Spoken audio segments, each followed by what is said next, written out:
Hey everyone, I'm Alyssa Roenigk live at the CLIF Studio at the Burton US Open of Snowboarding in Vail, Colorado, and we're really excited to be joined with Danny Davis, who's literally sprinted down from pipe practice. So thank you for being here. No worries. It's a stormy one today, Yeah. so it wasn't really productive out there for me, so I'll just save the legs and come chat with you. All right, awesome. Well, thank you for doing that. Yeah. For all of you who are not so familiar with the Burton or with the CLIF Snow Party, it's a partnership between Protect Our Winners and CLIF. And here on site at the Burton US Open, we're engaging people in a conversation about climate change, and we're enlisting folks here on site at the Open to be climate change warriors and to go. If you visit snowparty.com, you can. If you visit snowparty.com, lots of education. You can become a more informed advocate, a more informed at the polls, and more informed consumer. So, Danny, before we get to all of that, we want to take a little time just getting to know you. So, first off, how's the Open been? I know today, like you said, it was a snowy one. Not a lot of practice. Congratulations on making it into finals, though. Thanks. Yeah. How's the week snuck been? in there. It's been super fun. We've actually had, despite today, we've had a lot of sun. It's been super fun, and the pipe's been really good. I think the slope course is its usual on par. There's, it's nice to see some of the boys were really stoked on having a mandatory kind of quarter pipe side hit jump. So it's been a really fun week, and getting to see everybody, getting to see some music. I love that. My parents came, so this is one that my folks always come to. The US Open's kind of a special one for us because it was the first professional level contest I tried to go do, so this one's kind of nice. It's my favorite event. A lot of riders have been saying that this is sort of a special event for them. What is it about this event?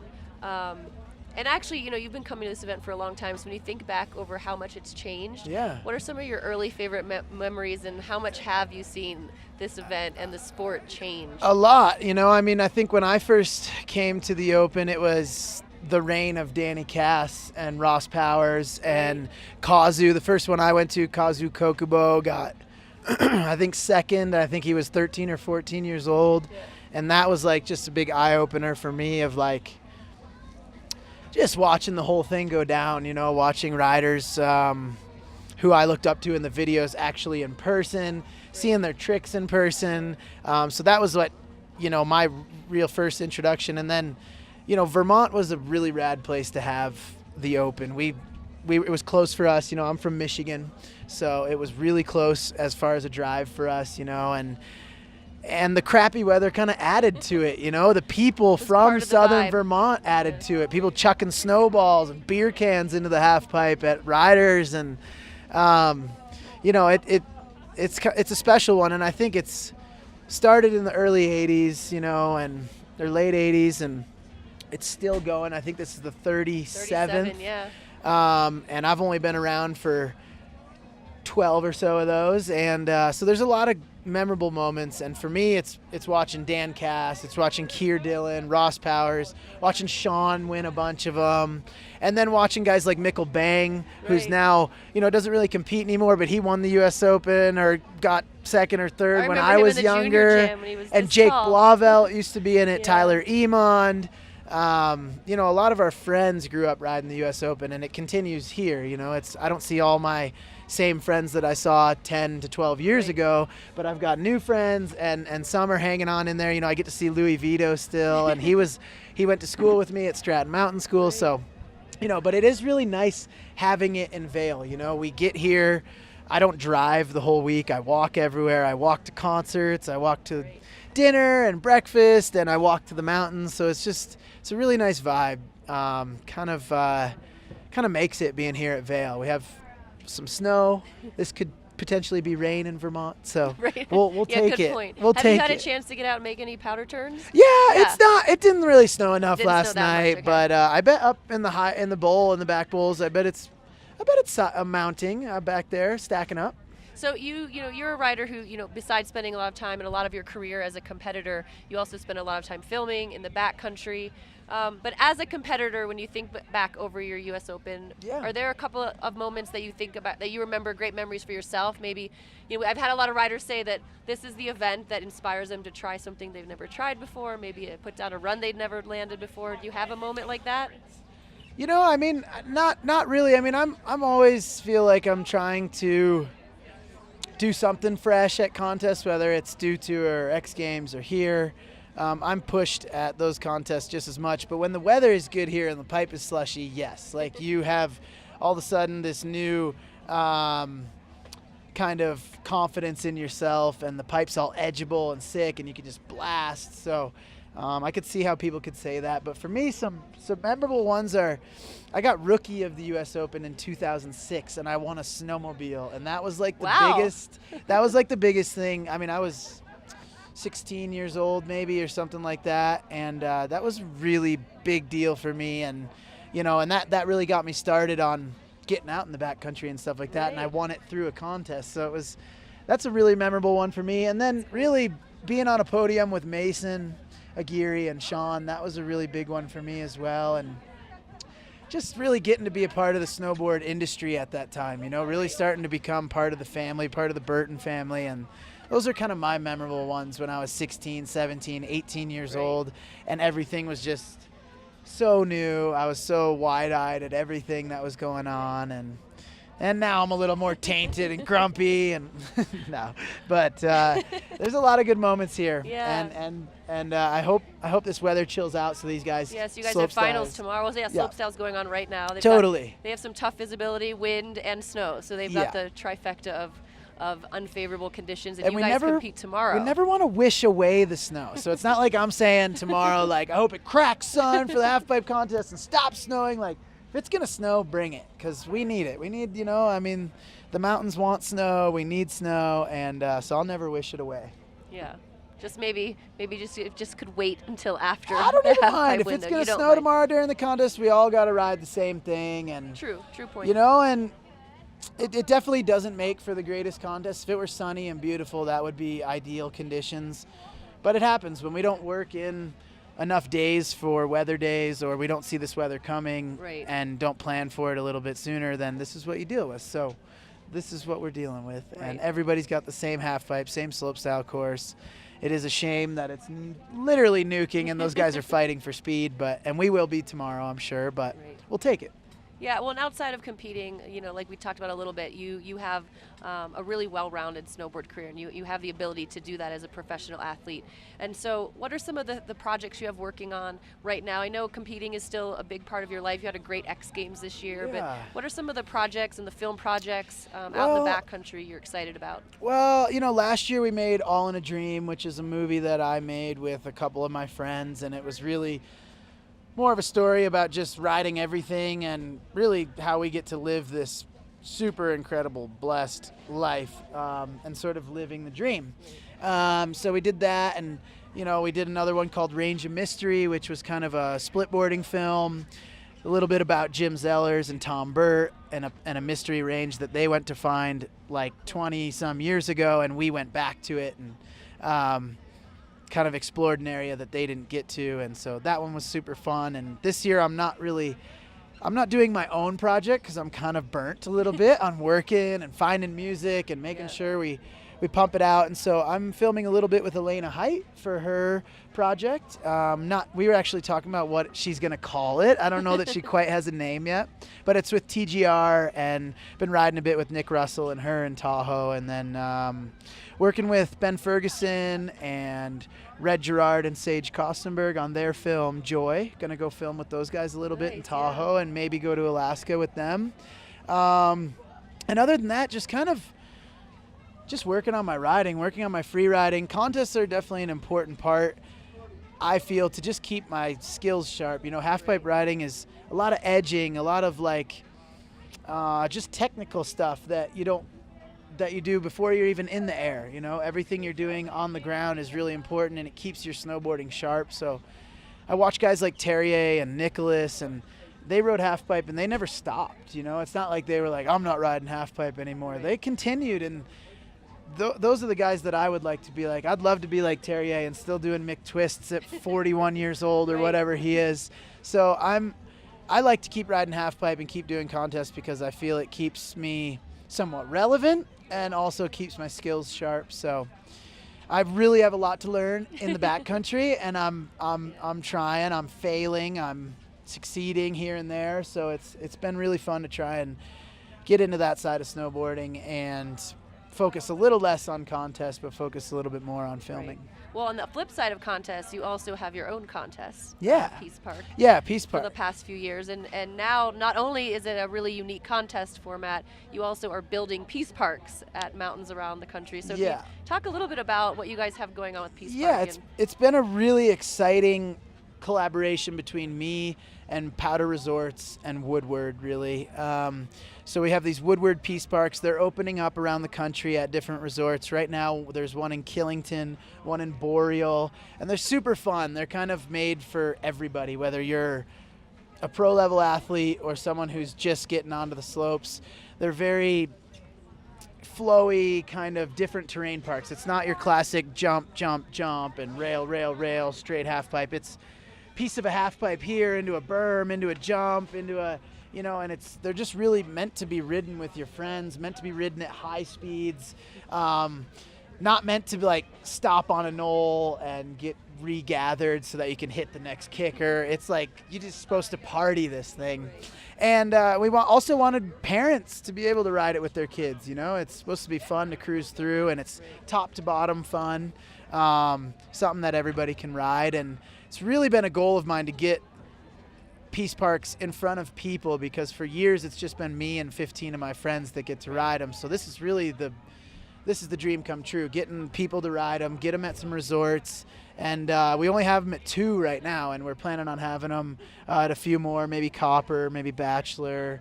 We'll see what happens down the road. Yeah, it's been such a cool evolution from the contest. And when you first started thinking about going from being a competitor to running and designing a contest, what did you feel was missing from the contest maybe you were competing in, or what kind of evolution did you want to help to move along? Well, I just kind of was getting boring with, like, tomorrow I know who's going to win.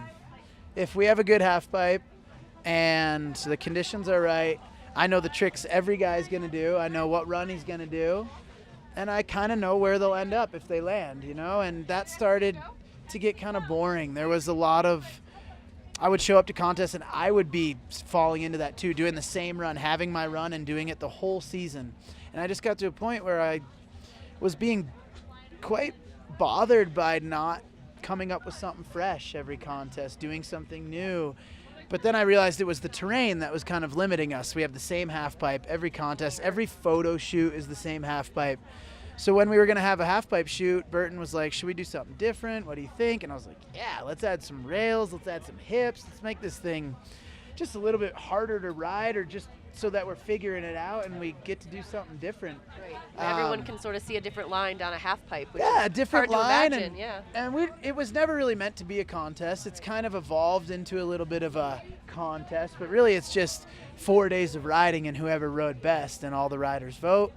And Ferg usually wins, and or Scotty James. Right? Yeah, Scotty James has won one, and it's really just trying to make stuff that you show up and you don't know who's going to win, and there's some good riders there, and everybody's got an opportunity. It really depends who puts down the best stuff. So it's fun to show up to something and never having ridden it, try to ride, try to put something together. Yeah, it's been cool to watch the evolution of it and the design. It's been fun to make, park, and each year it's really quite a party too. We play a lot of music. We have, like, Jack comes and does like a late night show every time, and so it's been really fun for us. It's kind of a treat to the end of the year. I think a lot of the boys have fun coming and riding something fresh and different, whether you're a slopestyle rider or you're Terrier or you're Scotty James or Ben Ferguson. Everyone has a great time there and loves to ride it. Awesome. So I want to remind everyone who's watching on social media to please send us some questions for Danny, whether you want to know about his life on or off the snow, whether you're on social media on Facebook, if you're on Instagram, you're on Twitter, please send us some questions. And so we want to take a quick break and just we have this fun little icebreaker game. It's an ice fishing game. Oh, that one's already snagged a fish. So just sort of reach in there and grab a fish. It's harder than it looks. Ah, you got one. All right. Oh, this is a good one. Who taught you how to snowboard?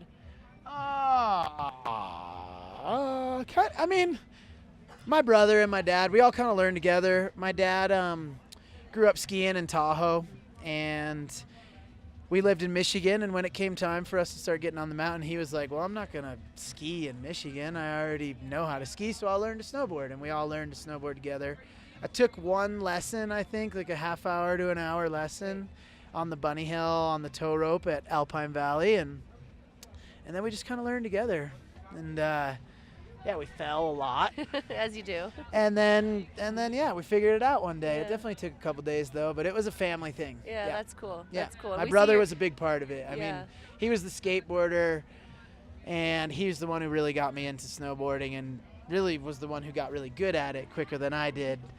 So I just watched him and learned a lot from what he was doing. That happens a lot, right? The older brother gets yeah. better, and then you're so obsessed with getting better than him and outperforming him that you actually become the professional snowboarder. Yep. So I want to remind everyone that if you want more information on CLIF Snow Party, a partnership between Protect Our Winners and CLIF, please visit snowparty.com. And Danny, I know you are a big part of Protect Our Winners Pals Athlete Alliance. What, in your travels around the world, especially in the backcountry, what were you seeing in the changing environment that made you, really inspired you to become an advocate and to become a part of PAL? My travels, I'm quite young, I feel like still. I'm 30. And there hasn't been a lot of glaciers that like I visited when I was 15 and then I see now. Right. I see a lot of photos, and Jeremy Jones lives down the street from me and he keeps me very informed. But really, Protect Our Winners was something that my former manager, Susan Izzo, was like, hey, let's get you involved with this because it's a rad thing to be behind. Right. And you're going to care eventually, And I was young, and I think when you're young, you're just, life is just so different. When you're young, you're just kind of doing your thing. You're very focused, especially if you're an athlete. It's hard to sort of see outside of yourself. Yeah, and we don't, and now the news that we take in is so chosen by us. It's not like I'd turn on CNN or NBC or whatever and listen to those guys talk. I pick it through my social media or, the podcasts I listen to. But as I got older and started to care a little bit more, started to become a voter, started to talk with my friends about who they're voting for, what they're voting for. That's when it started to bother me. That I didn't know much about this. And that's when I really started to reach out to POW and just want the information. And I think what POW is so great at is supplying information for people to then do whatever they want with. If you want to be a part of fighting climate change, then great. And if you don't, then that's your deal. And they're just more people who are going to give you the information, help you spread the word so that we can try to make a difference. And whether it's systematically changing stuff, people within political parties or, people at organizations that we want to get out of power, or whether it's learning how to vote, learning how to register to vote, getting people that in front of people, learning the candidates in your state. Right. POW just is a great way to just stay informed on anything with climate change and really anything with politics that affect us, because we're snowboarders, and we like snow, and when you need snow, we need snow, and when there's less snow falling around the world, and I really feel like the most that I see is the seasons kind of doing this really crazy shift.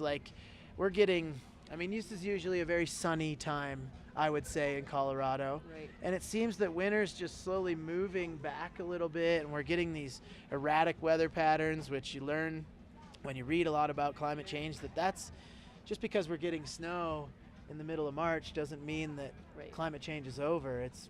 That's exactly what climate change is. It's these erratic weather patterns that we're seeing all around the country, more hurricanes, more, we're seeing some of the biggest ones we've ever recorded. We had the biggest February we've ever had in Tahoe. We've had over 20 feet of snow, and it's great, but it's definitely... But what's coming on the back of that is we're going to have those dry years, and I'm sure we're going to have these crazy snow years, which is great, but you're going to have these crazy dry years too, and I just think, that we're seeing it firsthand, and maybe some people aren't even realizing it, but you kind of got to do a little bit of homework to realize what's going on when it comes to climate change. And really, I think the biggest part of it is doing your due diligence to learn about voting in your state, how to get candidates in there that are going to make a difference, getting the climate deniers out of there, because you can't really fight with science, when it comes down to it. And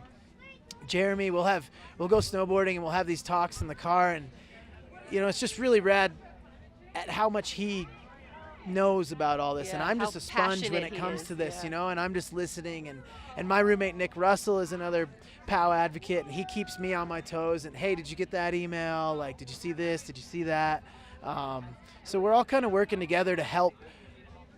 I don't want to say we're promoting climate change. We are promoting awareness about climate change and trying to get everyone to join the snow party, and try to make a difference, because I'm sure everyone's heard, we've got this 2-degree warm up that we're trying to beat, 2 degrees on planet Earth. And we have a limited time to slow that down, and it's kind of moving at a rapid pace. So we need, the time is now. We have all the info. It's not a question if climate change is happening. It's all right in front of us. Right, yeah. And how interesting and how cool the movement that Jeremy really has started with Protect Our Winters, to think about how different a chairlift conversation has become, or a drive to the mountain with a few riders has become in a few short years, right? Totally. That's really incredible. Yeah, and I think a lot of people in the past have thought snowboarders, no education, punks, whatever, jumping over signs on the mountain. And now you have a guy like Jer, who's the leader and creator of this really rad organization that really is bringing people together to help make a big difference. Huge difference. Yeah, and really, I mean, like I said, the greatest thing that I think POW does is present the information. Right, and educate. Educate, yeah, and I mean, because you don't know you care till you know, until you realize, till you spend a winter in Tahoe and it's dry for Christmas or something, and that's when you start to care and start to wonder what the hell's going on. Right, and you hope it's not too late at that point. Exactly, right? So and it's not saying it's too late, but now is the time, to really act and really make a big difference. Yeah, that's a great piece of advice, something we all can take. And like I said, we always want to give your fans the last word. So I have a couple of questions from some fans. So let's see. At Cam Jaworski wants to know, can we get a movie with Danny Davis just monologuing over top of some of your big mountain shredding? Oh. Have you seen All in a Dream? Because there's a lot of monologuing going on in that. I felt like maybe we did too much monologuing. All right, well, Cam wants more. But Cam you know what? Enough. I will take that into consideration for the next project. Cam, all right. Thank you. All right, well, we're going to end on a really hard-hitting investigative journalist question here. Oh, gosh. I Shred All Day wants to know, Cinnamon Toast Crunch or Frosted Flakes? Well, are you a cereal guy? Yeah, of course. Who isn't? And it's going to be Cinnamon Toast Crunch, because anybody who's had Cinnamon Toast Crunch or Frosted Flakes would definitely choose the Frosted Flakes. But don't be afraid to mix them together. My grandma used to mix all our cereals together and make us this very delicious cereal. So don't be afraid to mix them together there. I shred all day. The milk at the bottom of a bowl of Cinnamon Toast Crunch. You can't beat it. There's nothing better. You can't beat it. Once it gets just a little warm. All right. Well, Danny, thank you so much. I know it's been a busy week. Good luck tomorrow at finals. Thank all of you for spending some time with us here at the CLIF Studio. And again, if you'd like more information about the CLIF Snow Party, a partnership between Protect Our Winters, an outdoor nonprofit, and CLIF, please visit snowparty.com. Thanks again.